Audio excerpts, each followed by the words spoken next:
Good evening, and welcome to tonight's program hosted by the Commonwealth Club of Silicon Valley. My name is Mary Ellen Hannibal. It is my pleasure to introduce Dr. Richard Dawkins, evolutionary biologist, founder of the Richard Dawkins Foundation for Reason and Science, and author most recently of Science in the Soul, Selected Writings of a Passionate Rationalist. Dr. Dawkins was voted Prospect Magazine's #1 world thinker and was on the Daily Telegraph's 100 Greatest Living Geniuses list. He earned his degree in zoology and doctorate in animal behavior from Oxford University and later returned to become the university's first Simone Professor for the Public Understanding of Science. His best-selling books include The Selfish Gene, The Blind Watchmaker, and The God Delusion. They have sold more than 3 million copies and have been translated in more than 30 languages worldwide. Ladies and gentlemen, please join me in welcoming Richard Dawkins.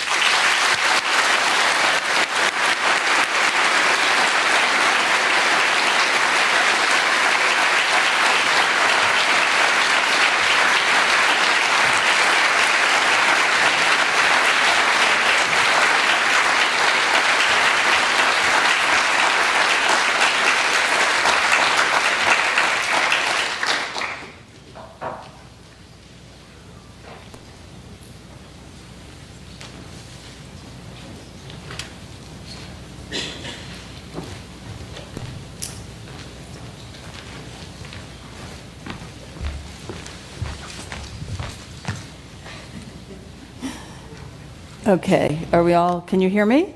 That sounds pretty good. Not bad. Okay. So we have a lot of heavy-duty questions and things to ponder tonight. So I thought maybe we would start with something a little lighter and more personal. There's a really wonderful essay toward the beginning of this book, Science in the Soul. I have bound galleys, which gives me complete license to write all over these pages, which you won't want to do with your copy of the book. But I'd like to read what you've written. Some of it is fascinating. So I wonder, Dr. Dawkins, you have this wonderful essay about being influenced by Charles Darwin and by Dr. Dolittle. How many of you have read the Hugh Fleming book, Dr. Dolittle, or seen the film with Rex Harrison? Oh, so you all know. You pretty much know. That's pretty good. Well, I do think there's some similarity between Dr. Dolittle and at least the young Darwin. I mean, they're roughly contemporary. And Dr. Dolittle was always sort of sailing in little ships, rather like the Beagle, and he was a great naturalist like Charles Darwin. And they both love animals. And I think I was genuinely influenced by Dr. Dolittle. I read all the books, I think. I've never seen any of the films, thank goodness. The Rex Harrison is pretty good. Are they? Yeah, well, that one. Yeah. I always think that if you really love a book, seeing a film spoils it. But anyway, I love Dr. Dolittle, and I think he did influence me. I think he influenced me to value non-human animals in a way that I might not otherwise have done. He's actually censored in quite a lot of libraries. He's not allowed in public libraries because of racism. And that was just a symptom of the 1920s, which is when Hugh Lofting wrote the books. I mean, everybody in Britain was racist at the time. And, but in a very gentle kind of way. But I think that that Dr. Dolittle more than makes up for it by his anti-speciesism.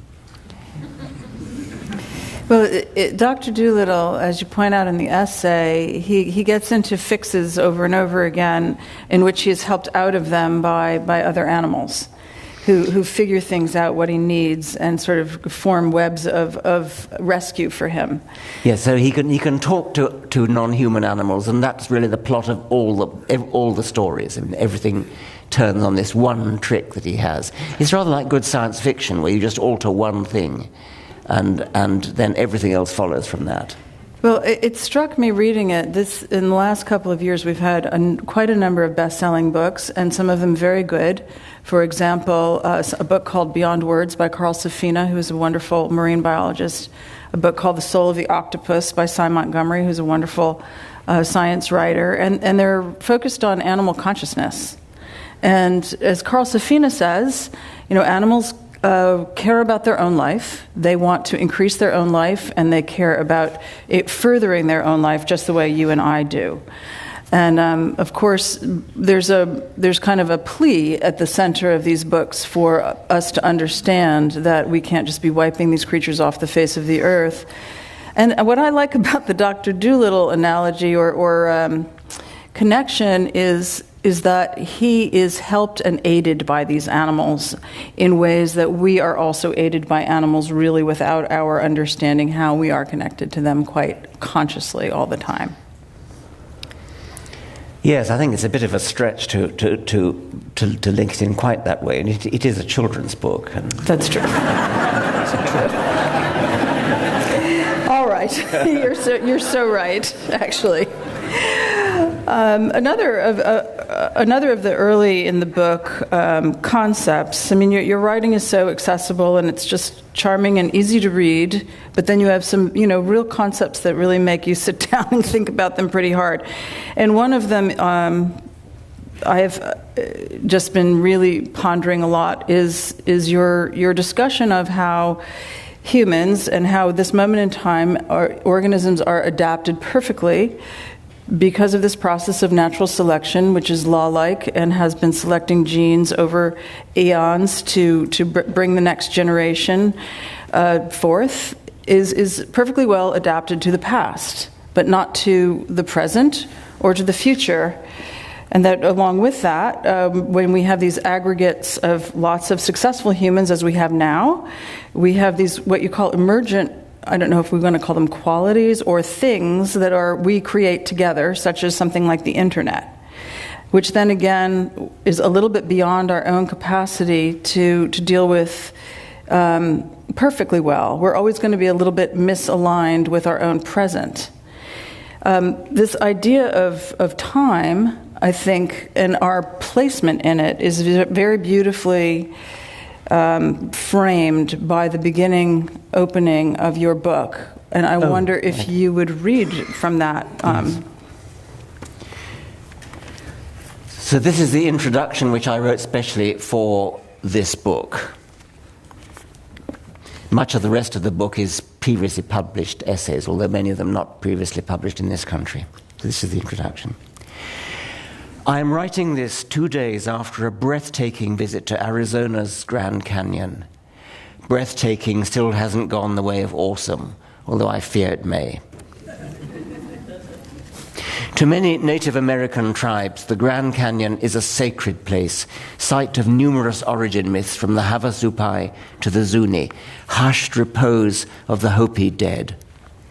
If I were forced to choose a religion, that's the kind of religion I could go for. The Grand Canyon confers stature on a religion, outclassing the petty smallness of the Abrahamics, the three squabbling cults which, through historical accident, still afflict the world. In the dark night, I walked out along the south rim of the canyon, lay down on a low wall and gazed up at the Milky Way. I was looking back in time, witnessing a scene from 100,000 years ago, for that is when the light set out on its long quest to dive through my pupils and spark my retinas. At dawn the following morning, I returned to the spot, shuddered with vertigo as I realized where I had been lying in the dark,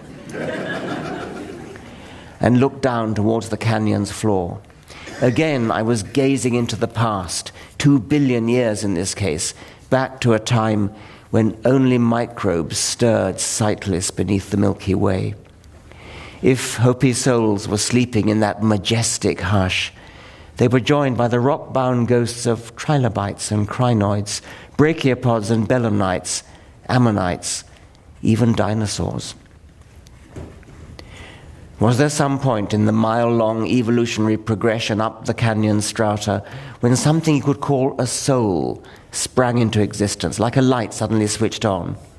Or did the soul creep stealthily into the world, a dim thousandth of a soul in a pulsating tube worm, a tenth of a soul in a coelacanth, half a soul in a tarsier, then a typical human soul, eventually a soul on the scale of a Beethoven or a Mandela? Or is it just silly to speak of souls at all? Not silly if you mean something like an overwhelming sense of subjective personal identity. Each one of us knows we possess it, even if, as many modern thinkers aver, it is an illusion. An illusion constructed, as Darwinians might speculate, because a coherent agency of singular purpose helps us to survive.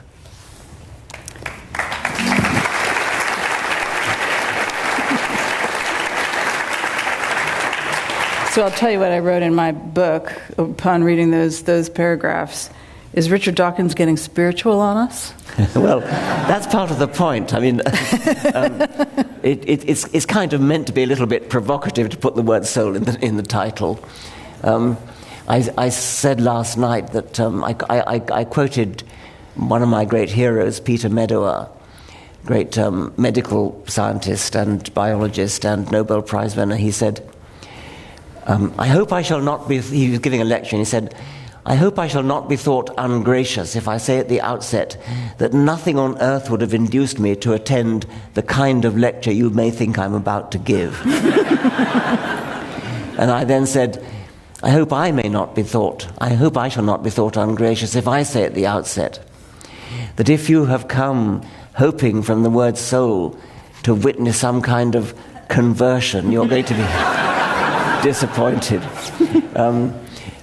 There are two meanings of the word soul, and somewhere in the book I quote two dictionary definitions from the Oxford Dictionary, one of which is the immortal soul, the religious soul, the supernatural soul, the one that survives your death.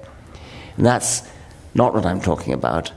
And the other is the sort of spiritual, aesthetic, emotional response to science, to the universe, to life, to deep time, deep space, that kind of thing. That's the sense of soul in which I use it in the title. I wonder if you could elaborate a little on this emergent concept. Yes, well, you were saying earlier about how, it's a very interesting point you were making, about how we are adapted to the past. All animals are adapted to the past. The genes that made us are genes that have survived through countless generations. You look back on your ancestors, and every single one of your ancestors, not a single one of your ancestors died before achieving at least one heterosexual copulation. It's obvious, but it's very significant, because very, very many of their contemporaries died young, died without having succeeded in reproducing. So we contain the genes that helped our ancestors to survive in the past. I've got a phrase which appears in the book and several others of my books, the genetic book of the dead. The genetic book of the dead is the genes in a modern animal which, in a sense, describe the past. The genes in an animal can be thought of as a kind of digital description of the worlds in which the ancestors of the past survived. Not the present and not the future. And as Mary Ellen has just pointed out, emergent properties mean that the future is going to be different. And in the case of human emergent properties, very, very different, because we are changing our environment at breakneck pace, much, much faster, I suppose, than any other animal has ever done. In a way, it's amazing that we do thrive so well in an environment which is radically different from the environment in which our genes survived in the past. We wear clothes. We live in huge cities. We get around in fast cars and fast planes and things like that. We do suffer from psychological problems, probably because the world in which we live now is so different from the one in which our biology was naturally selected. And this all comes under the heading of emergent properties. So this very beautiful passage, the beginning that you've quoted here, where you framed the very, very long geological time frame and then the cosmic time frame, and then we have this person, you, observing both. And then you're talking about this past that we are very well adapted for, but this emergent future to which we are hurtling, and we're creating it as we hurtle. Now, this rate of change, why has it increased? Has it increased? Have we been increasing it because of our increased numbers, or what's yes. causing this? I think it is increasing, and if you think about the if you go back to the Stone Age, Bronze Age, Iron Age, and so on, that's huge spans of time in between each of those major advances. Agriculture, 10,000 years ago, 10,000 years or so. Then the Industrial Revolution, the invention of printing. Nowadays we have the computer. We have computers, Moore's law, the exponential increase in the power of computers, the speed and economy, the speed and cheapness of computers. We're living in an astonishingly fast-changing world, and it's showing no signs of slowing down. It's still accelerating. So two questions kind of related to that. One is, it would seem that we're driven by our own invention of our own tools, the tools of perception in particular, starting with, or referencing perhaps Galileo's telescope, but satellite technology, the microscope, the ability that we have to drill down ever deeper to ever more, finely granulated discernments of what reality is. And then, in this way that becomes very social, like with the internet and Facebook and Twitter becoming ways that we actually organize ourselves socially, it would seem that our tool making is actually driving our social behavior in many ways. And I wonder what you think about that. It's not like we decided that our arts, that our culture, that our understanding of history would be what determine us, but our tool making is really the thing, it would seem. Yes, and I think there's a kind of it's rather like what biologists call coevolution.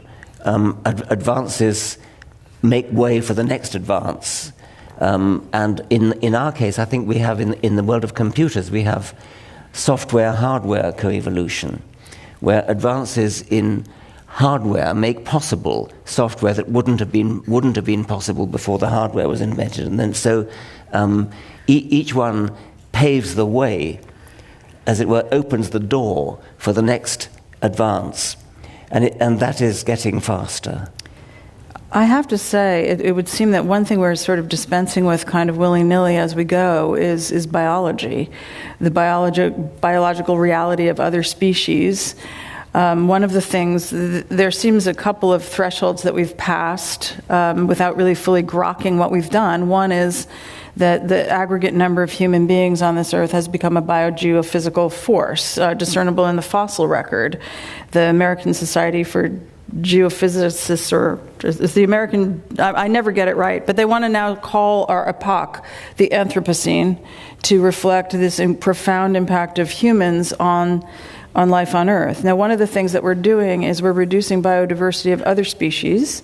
The way that some scientists put it is we're using up too much photosynthesis, so we're actually depriving other species of photosynthesis. But mostly it's really that we're taking away their habitat because we're putting so many more human bodies on the Earth that we're converting their habitat to human buildings for people to live in and agriculture to feed people. But we're doing something very scary to me, very dangerous and kind of tragic, which is reducing diversity itself. And I wonder if you could tell us about diversity in a very, going back to the very profound and simple mechanism of natural selection and how it depends on diversity, how our life has depended on diversity, and what are some of how do you see the horizon as we take it out? I think it's more your subject than mine, actually, Mary Ellen.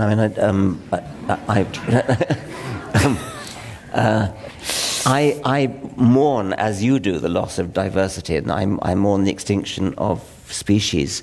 If only at an aesthetic level. I think it's there have been mass extinctions before, and sometimes people say, oh, well, the mass extinction, the so-called sixth extinction that humans are now causing, it's no worse than the previous ones, no worse than the one that wiped out the dinosaurs and things. Well, maybe not, but it's tragic.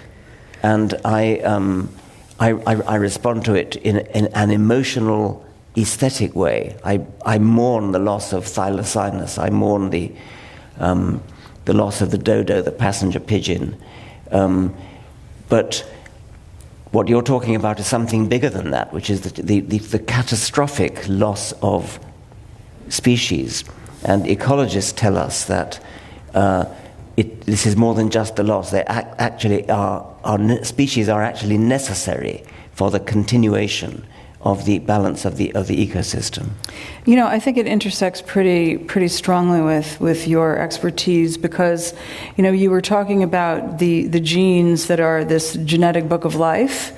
When I first started writing about evolution myself, and I was taught by evolutionary biologists that some species, like an octopus, has conserved genes in it that are so ancient because octopuses eventually, way back in time, evolved from ammonites, from different species that in some cases no longer exist, but that those conserved genes that have persisted through the eons are very likely to be genes that are the most hardy and the most adaptable to future scenarios. So it's very important, actually, to conserve, especially species that have those ancient lineages, because those conserved genes are perhaps more important than more recent genes. Well, that's very interesting. I didn't know that. That is interesting. It is fascinating how some animals have conserved things for very, very long times, and others haven't. There's enormous variance in the sheer age of genes. Yes. Well, to go back to your own words, because it really is more important to stay in your world, although I think they over intersect quite much. Right in that introduction, you have a sentence that says, it's not an unreasonable speculation that the progressive growth of consciousness in the infant mirrors a similar progression over the longer time scale of evolution. Does a fish, say, have a rudimentary feeling of conscious personhood? Now, to connect that a little bit with another essay that you have somewhat later, which is a really fascinating essay about the internet, in which you wonder if here's a sentence from it. The chapter is called Net Gain, and it's about how the internet may be changing the way we think. And here's your sentence: the unplanned worldwide unification that the web is achieving mirrors the evolution of the nervous system in multicellular animals. And then a little bit later you say the cloud is a superhuman interstellar traveler whose nervous system consists of units that communicate with each other by radio, orders of magnitude faster than our puttering nerve impulses. But in what sense is the cloud to be seen as a single individual rather than a society? Yes, I mean, I should interject there that this cloud that you're talking about is from science fiction. It's a science fiction book by Fred Hoyle. Fred Hoyle was a great astronomer, and he wrote a lot of science fiction, much of it not very good, but his first science fiction book is extremely good. It's called The Black Cloud, and it's marred only by the obnoxious hero, which you can't help wondering maybe modelled on the author. Because the same obnoxious hero keeps turning up in all Fred Hoyle's under a different name. It's supposed to be a different character, but he's always equally horrible. Anyway, the Black Cloud is a superhuman, mega superhuman organism that appears, that comes towards the sun to feed on the energy of the sun. And eventually the human scientists on Earth get in touch with it and manage to communicate with it and learn about it. And it, different parts of the cloud communicate with each other by radio, and the scientists raise the very interesting question: in what sense are you, the cloud, a single individual? And the cloud replies, well, the question doesn't mean very much when the rate of communication, the speed of communication between the different communicators is very, very fast. You might as well stop talking about them as different individuals altogether. And if all of us could communicate telepathically with each other, instead of having to go through the slow bottleneck of speech, if we could all, as it were, communicate our thoughts directly at the speed of light, the speed of radio waves, then we would be one individual. It wouldn't mean anything to actually talk about ourselves as being separate individuals. And I think the point you're getting at is that the internet may be moving towards a sort of science fiction future where it becomes a single being, a single living organism of some kind. And I think also another of the passages you read made an analogy with the development of a child, where it's been suggested that the consciousness of an individual child forms itself as a kind of melding of separate entities. The child starts off not as a single agent at all, but becomes a single agent through the same sort of melding as we've just been talking about. It's all pretty fascinating. It's as Charles Dickens said, the best of times and the worst of times. I mean, looking at it both ways, it seems exciting. Yeah, that's the way I feel, best of times and the worst of times. And then it's terrifying at the same time. Speaking of which, just reading, I was rereading The Selfish Gene, which I read many years ago, and I was reading a very contemporary book called The Gene, which is just out in the last year, which is also very good. And I was just remarking to myself how timeless your book, The Selfish Gene, is. That the profundity of what you're explaining in that book hasn't changed that much in the decades since it was published. Well, thank you for that. I'm glad about that. Well, in my opinion. But a couple of things have changed, and one is our ability to mess with the gene. So now humans we can alter the gene at the germ level. We can suppress the expression of certain genes, and we've also developed the ability to insert influences on genes. And I wondered if you would explain what CRISPR is to the audience. Some of you probably know, but not everybody does. And tell us what you think about this moment in time when we've perhaps become the blind watchmaker ourselves. Yes, as it happens, I read coming on the plane coming over from England a very interesting book on CRISPR by Jennifer Doudna, who lives in these parts. She's a professor at Berkeley. Going on planes is a wonderful opportunity to read books, isn't it? You're separated. I read this entire book between London and New York. Reading an entire book, by the way, is more than Donald Trump has done in his whole adult life.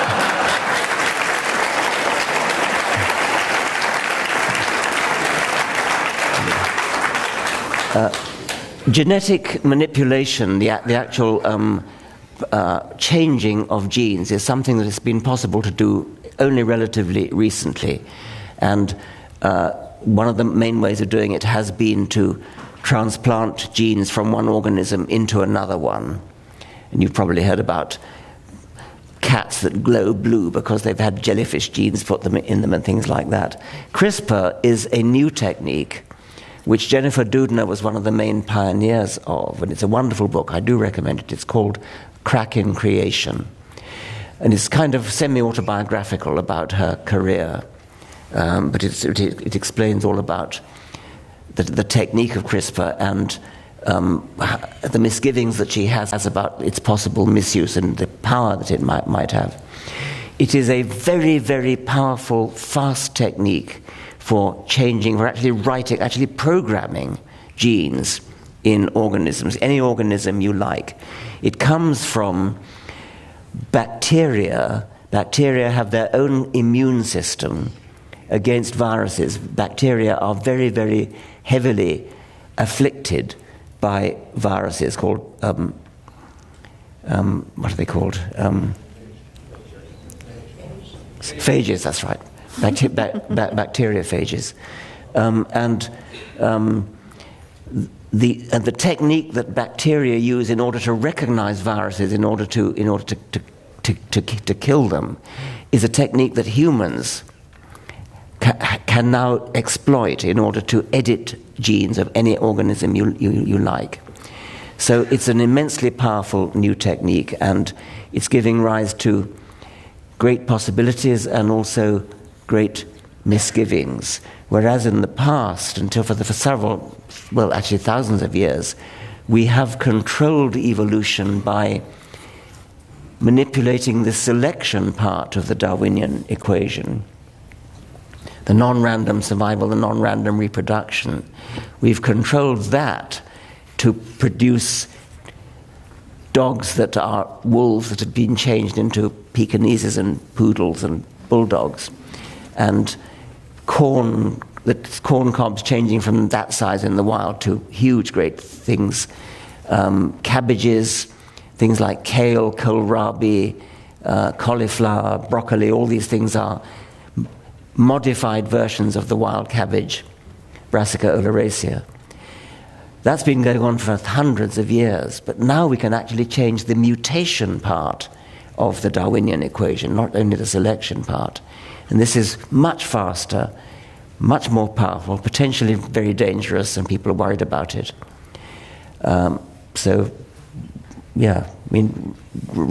Recommend the book, very good. This might sound like it might be an oversimple question, but let's say someone messes with a gene in humans and creates some kind of human that is dangerous and from science fiction.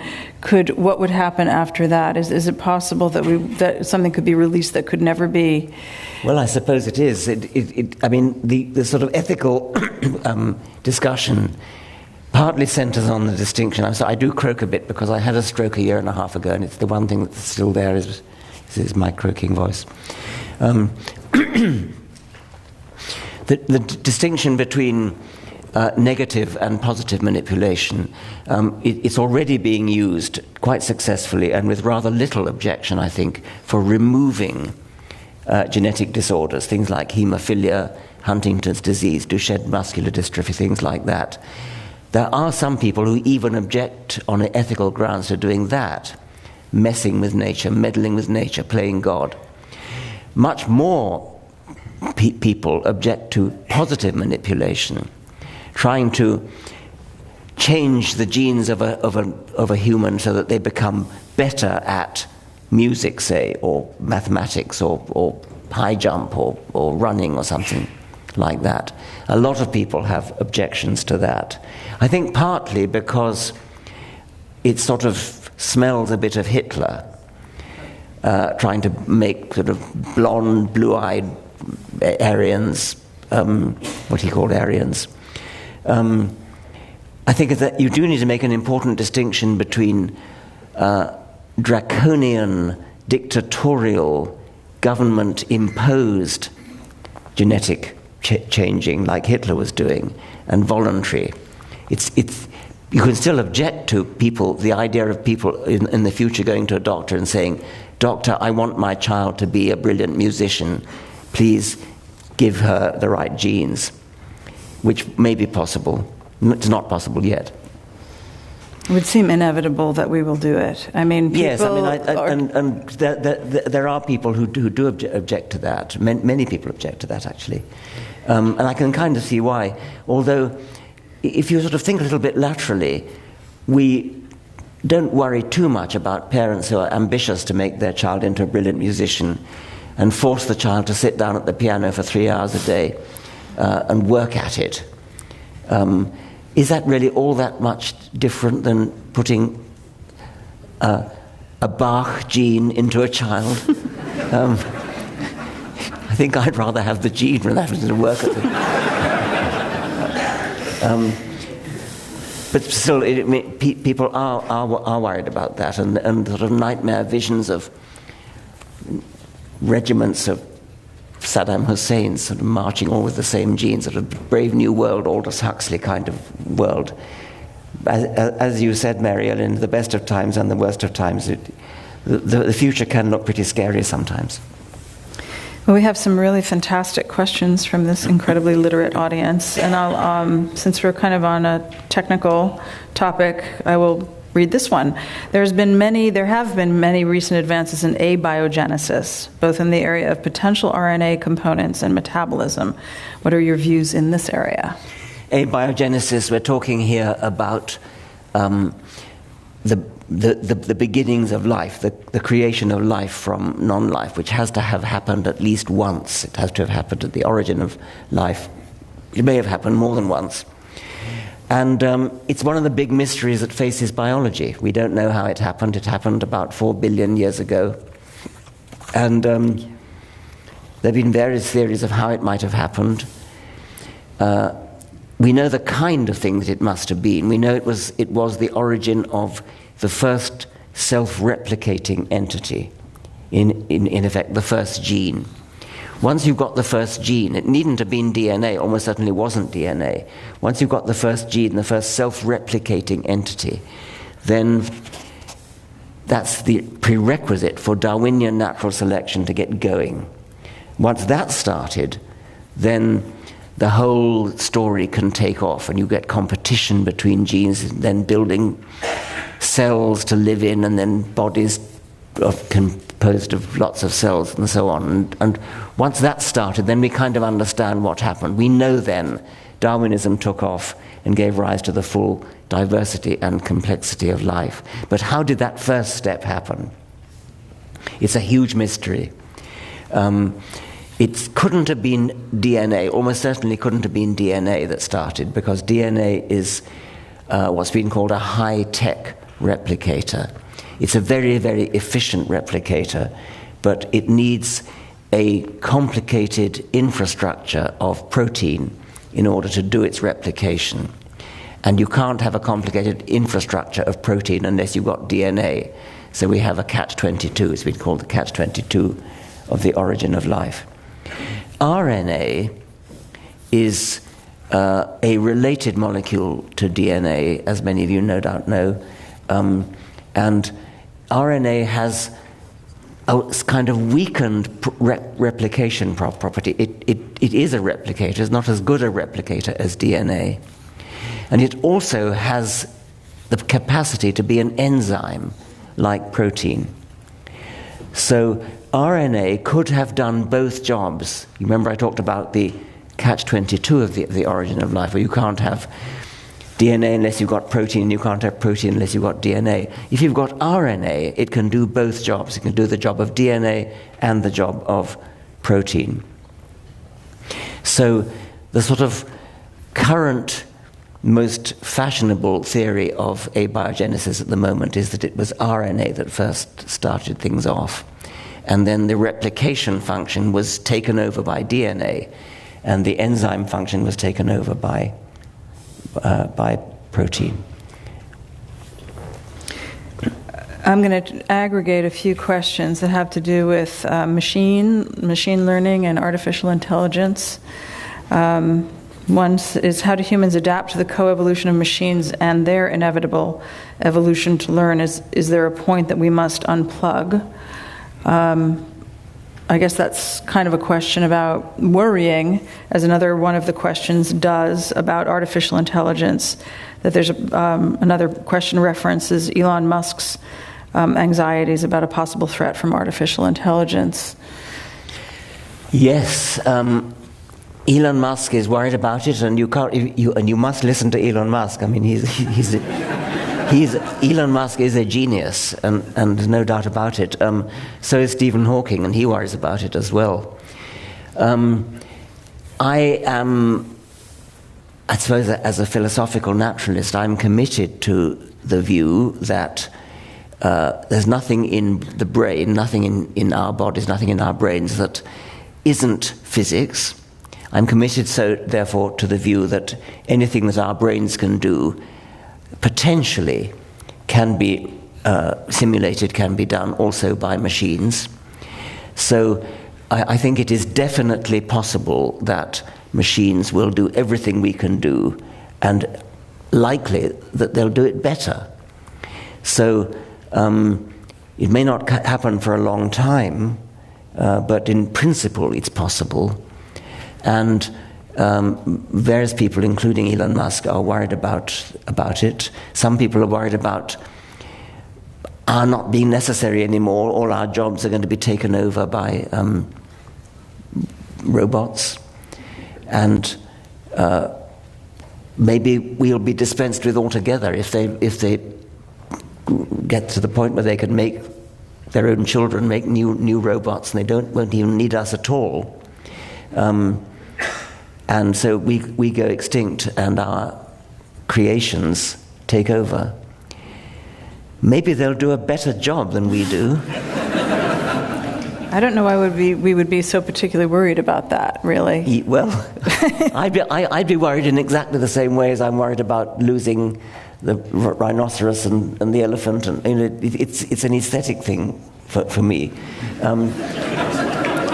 I think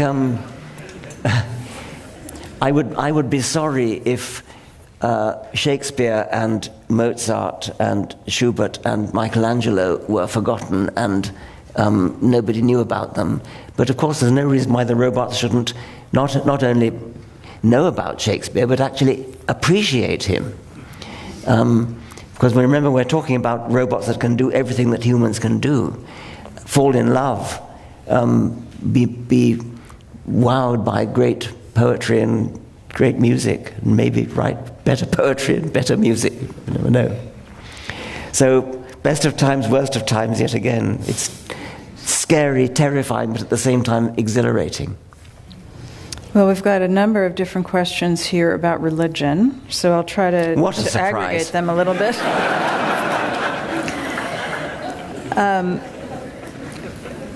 So one, are liberals afraid of Islam? If you could ask believers one question to most shake their beliefs, what would that question be? I have a question about a statement that you make in one of your essays that says, we'll understand religious behavior only after we have renamed it.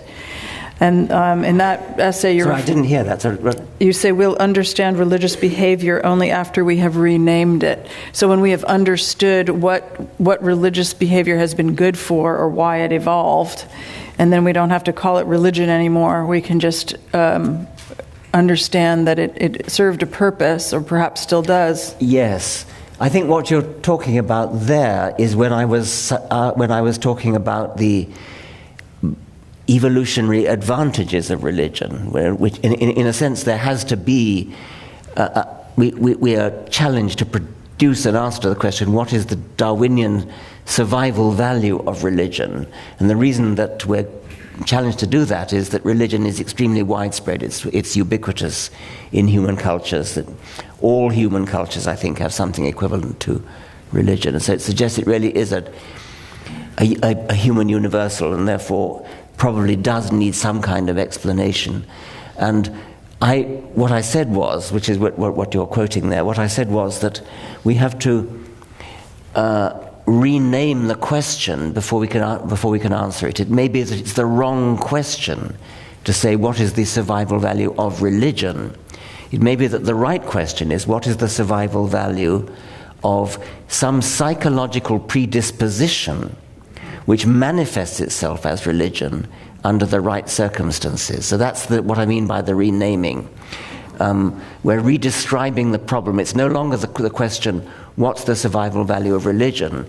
It's what's the survival value of a psychological predisposition, which might be things like a tendency to obey authority, a tendency to believe what your elders and betters tell you, a tendency to be scared of dying, something, let's say, a combination of psychological predispositions which manifest themselves as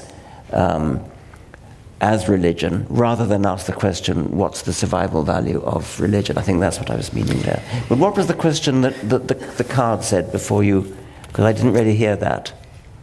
Here's one. There's a couple of them. Humans are getting rid of religion and replacing it with New Age woo rather than skepticism. How do we get rid of this dangerous emerging trend? Another person wondering what your thoughts on the future of religion and governments are in the age of artificial intelligence and never-dying superhumans. And I think if you were going to puncture someone, a believer's belief, how would you do it? What would be your main way to do that? Right, okay. Well, to take the last one first, puncture. Read the Bible.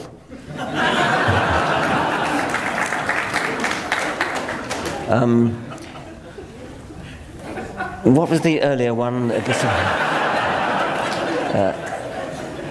Are liberals afraid of Islam? Sorry? Are liberals afraid of Islam?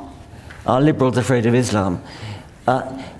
Yes, I mean, I think the questioner there may be referring to the tendency for sort of nice people, our people, my kind of people, to abandon their principles when talking about the horrors of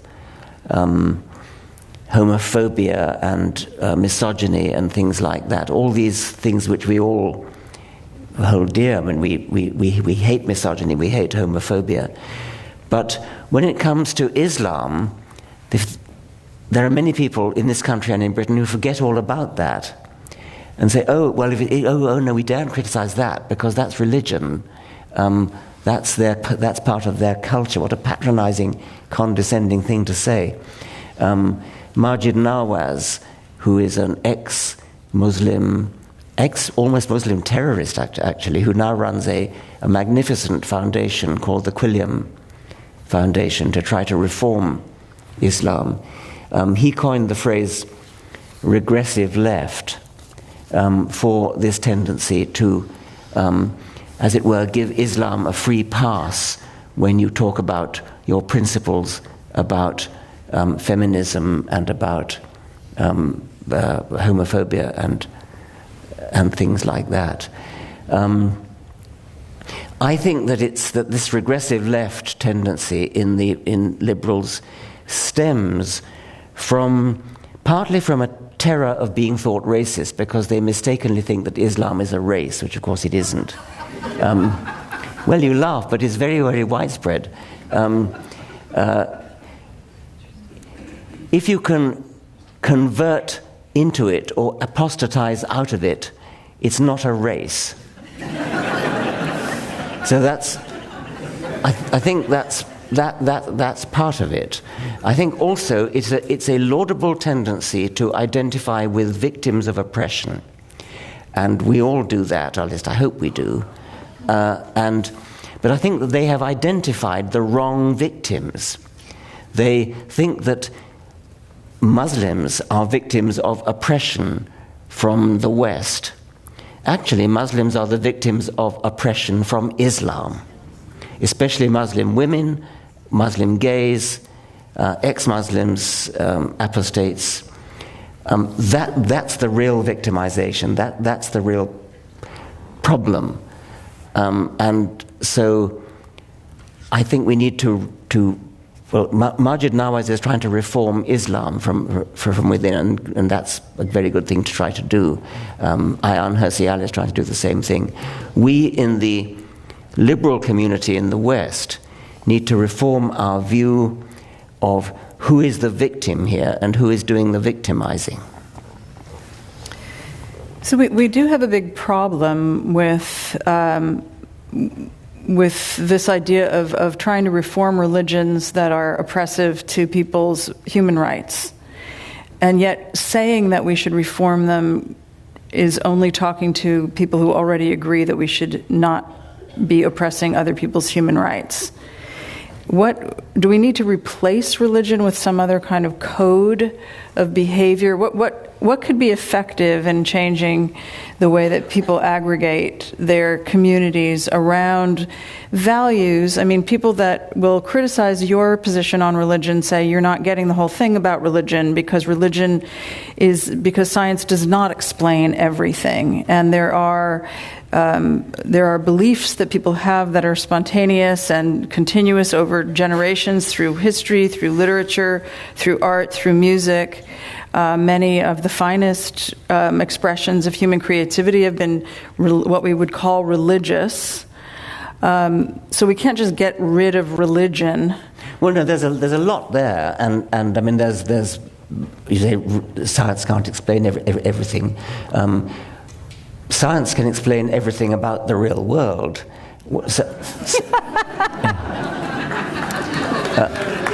Point taken. Now, I mean, art and music and morality, they're a different matter. Science can't tell you what's right and wrong, probably, although Sam Harris might disagree there. But science certainly can help you enormously in thinking clearly about what to do about what's right and wrong.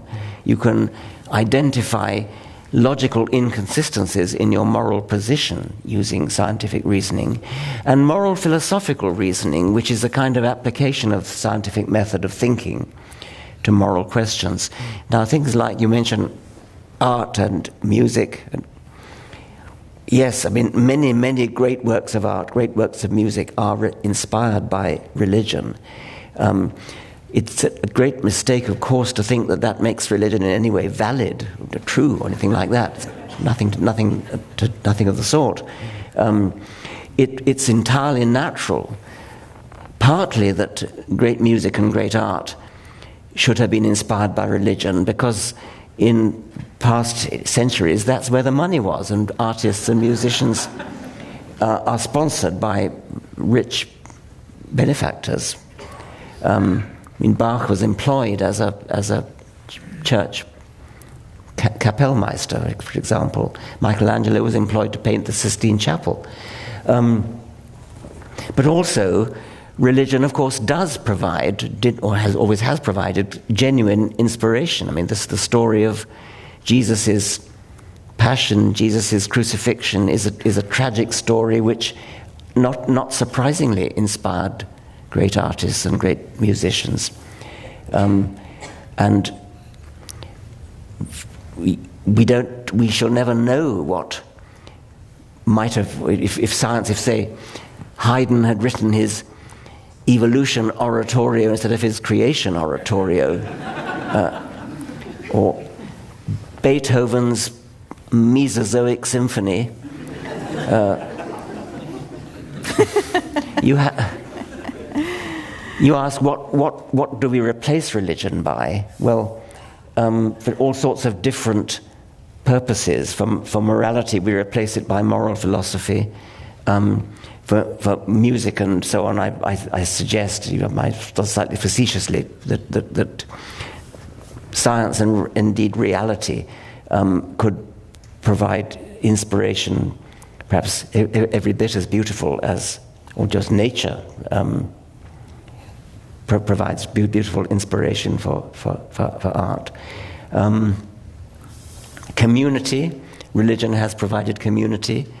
Well, we can do that in different ways. We don't need religion in order to provide a sense of community, a sense of oneness. So what do you think is going on here? Why do we have Donald Trump as our president, scientifically speaking? Well, I mean, partly because you have this dopey electoral college system.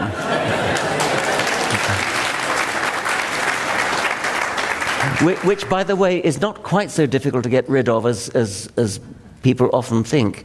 On paper, it's very, very difficult to get rid of because you need a two-thirds majority in both houses of Congress, I think, and then it needs to be ratified by a substantial number of state legislatures. So just simply to abolish the electoral college at one stroke is a very difficult thing to do. But the Constitution does allow each state to change the way it chooses its delegates to the electoral college.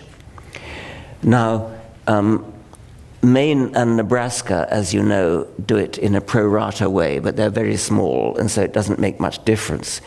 If California were to suddenly do what Nebraska and Maine do, it would be a disaster because, so you can't do that. What you can do, what you could do, is for individual states in their own way decide that they will follow the Constitution and send all their electoral college delegates one way or the other. But California, for example, could decide that all its electoral college delegates will vote in the electoral college the way the entire country votes. So they would look at the popular vote in the entire country and say, right, they're all going to vote that way.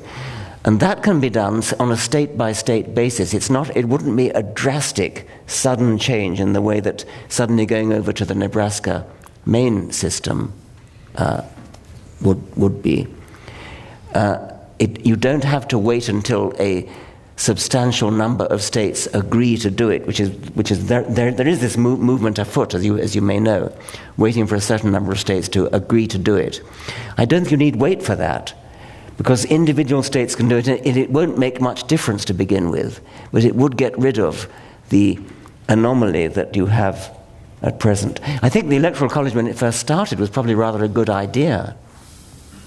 And if you could have a true Electoral College, where instead of the Electoral College members being pledged to vote for particular candidates, that's when the rot set in.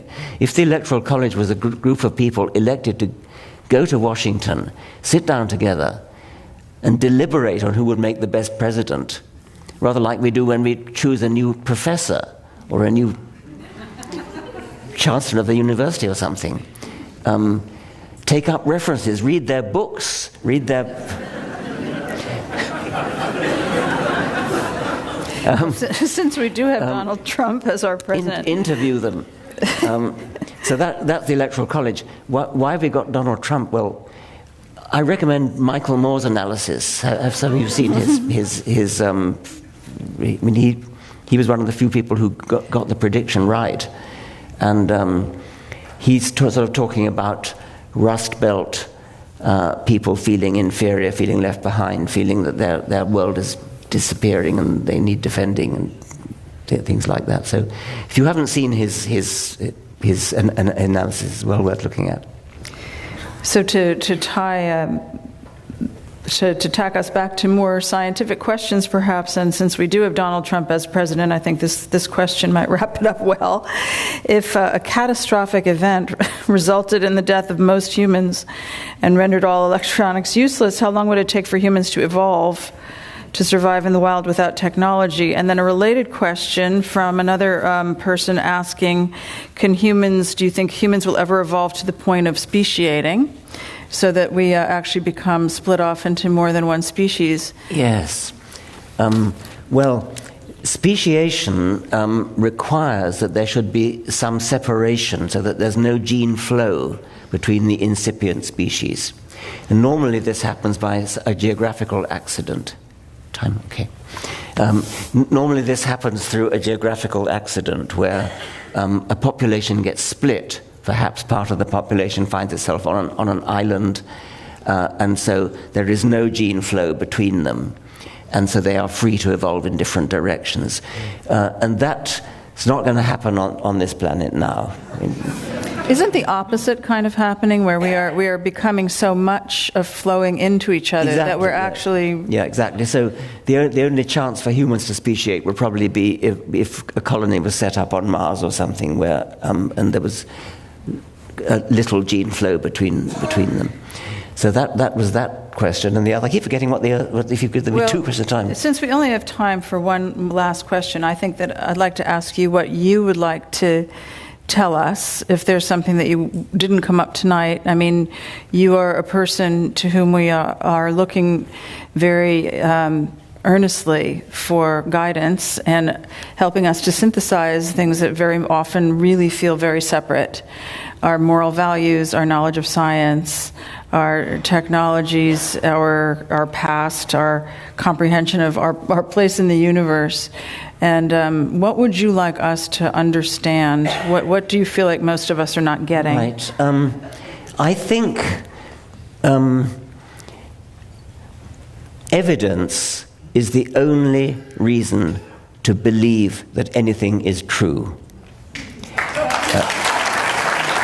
So,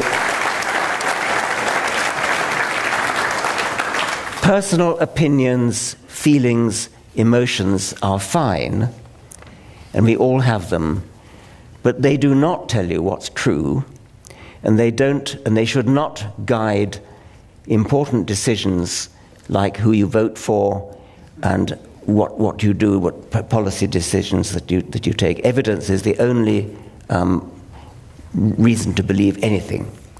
That's as far as believing things is concerned. Where morality is concerned, ethics is concerned, that needs to be intelligently designed. Don't base your morality, don't base your politics, don't base your ethics on holy books or tradition or revelation or authority. Base it on intelligent design, sitting down together and trying to design the kind of society you want to live in. Yeah, okay, that's it. That's it.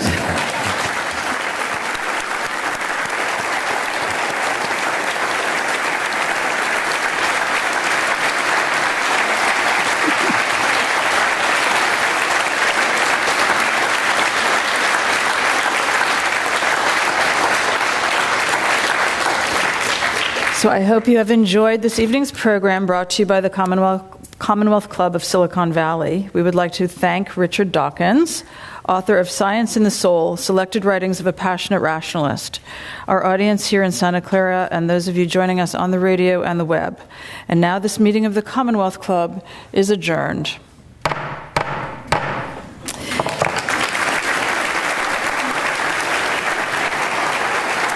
that fun?